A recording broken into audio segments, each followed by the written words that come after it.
ओम गुरुर्ब्रह्मा गुरुर्विष्णु गुरुर्देवो महेश्वरा गुरुर् साक्षात् परब्रह्म तस्मै श्री गुरुवे नमः।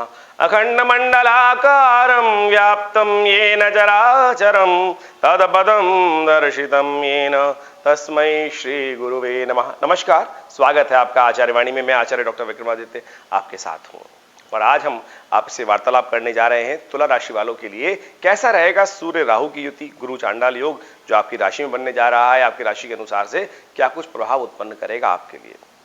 देखिए तुला राशि वालों, आपकी राशि के अनुसार से ग्रहों का परिवर्तन जो हो रहा है वो कई बातें इंगित कर रहा है। ये नया वर्ष जो आरंभ हुआ है आपके लिए बहुत महत्वपूर्ण है। ये 2080 जो ज्योतिष के दृष्टिकोण से नव संवत जो आरंभ हुआ है कई प्रकार के विशेष प्रकार के योग बनाने वाला है आपके लिए।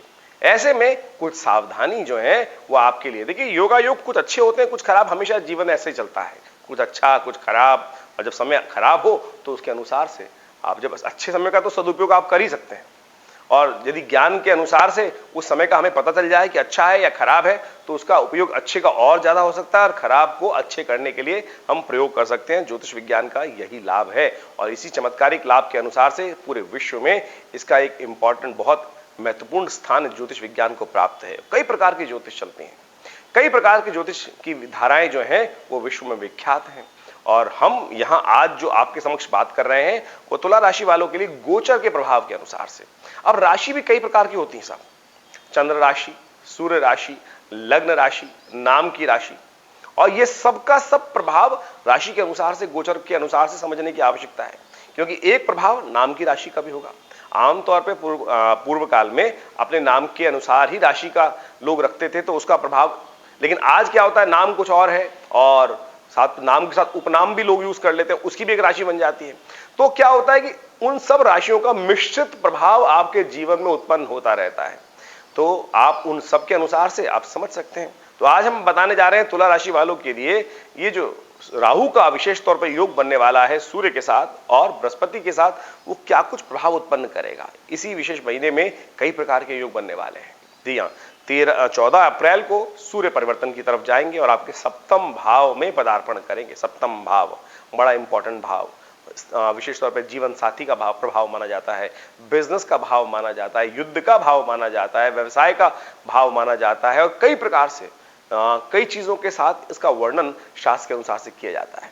तो उसको हमें समझना चाहिए। सूर्य का सप्तम भाव में आना आपके जीवन में बड़ा महत्वपूर्ण प्रभाव उत्पन्न करता है और आपके व्यवसायिक दृष्टिकोण से जो आपकी राशि तुला राशि है, सप्तम भाव जो है सूर्य की उच्च राशि वाला भाव है, वहां राहु चल रहे हैं और राहु महाराज जो वहां पर प्रभाव उत्पन्न कर रहे हैं वो विशेष तौर पर ऐसा दिखाई देता है कि आपके सोच में, आपकी बुद्धि में, आपके व्यवसाय में कुछ अंकुश उत्पन्न करते हैं। ऐसे में सूर्य का वहां पहुंचना 14 अप्रैल को, वो राहु के साथ युति करना, वो अस्थिरता का भाव उत्पन्न कर सकता है। आपके जीवन साथी के साथ आपके संबंधों में कुछ परेशानी, कष्ट उत्पन्न करने के योग दे सकता है। जीवन साथी के प्रभाव पर, स्वभाव पर, उनके स्वास्थ्य पर कई प्रकार के प्रभाव उत्पन्न कर सकता है। ऐसे में विशेष तौर पर आपको उनका भी ध्यान रखने का प्रयास करना चाहिए और उनके निमित्त कुछ उपाय करने का प्रयास करना चाहिए। आपके व्यवसाय पर भी, काम धंधे रोजगार पर भी प्रभाव उत्पन्न कर सकता है, आपके अपने व्यक्तित्व पर, क्योंकि सप्तम भाव बिल्कुल आपके जो लग्न के सब सामने होता है तो हर चीज, हर ग्रह अपने सप्तम को तो देखेगा ही देखेगा। सूर्य का प्रभाव भी अपनी सप्तम राशि पर होगा, तो जो सप्तम भाव है वहां पर बैठे हुए सूर्य गोचर में आपके लग्न को भी देख रहे हैं, राहु भी लग्न पे देख रहे हैं और वहां बृहस्पति का पदार्पण भी 21 अप्रैल को हो जाएगा। गुरु चांडाल योग का निर्माण हो जाएगा। सूर्य का योग तो बृहस्पति के जो राहु के साथ है वो तो केवल 1 महीने तक रहेगा, 15 मई तक रहेगा, लेकिन राहु का प्रभाव जो है वो 31 अक्टूबर तक रहने वाला है।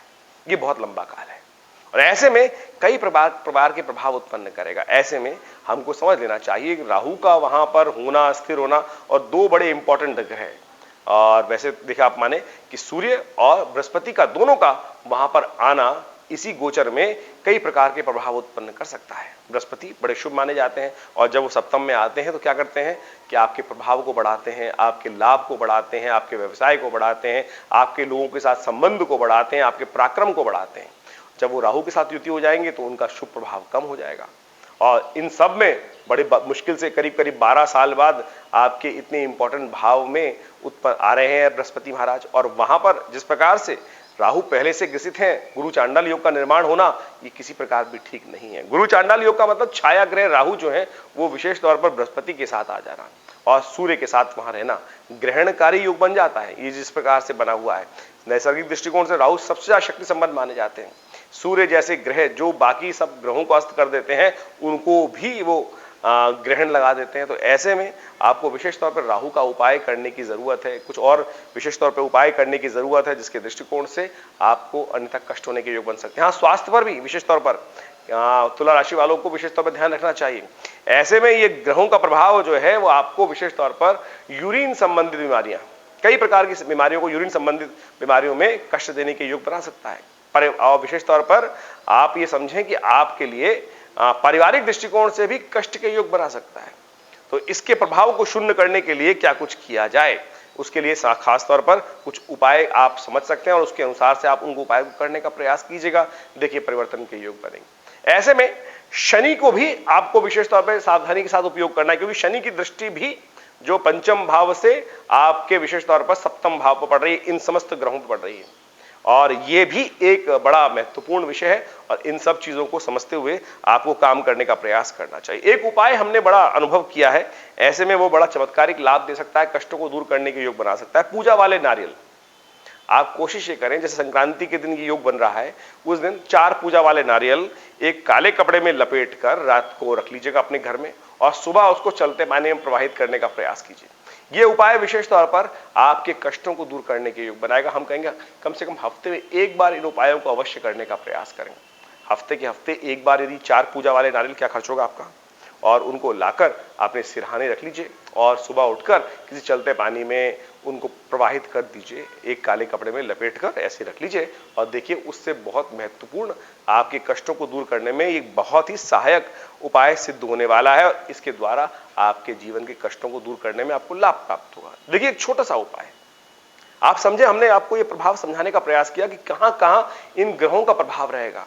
सप्तम भाव पर विशेष तौर पर आपके लग्न पर विशेष प्रभाव रहने वाला है और शनि महाराज की युति साफ साफ दिखाई दे रही है। इन सब चीजों में और ज्यादा आग में घी डालने का प्रयास कर सकती है।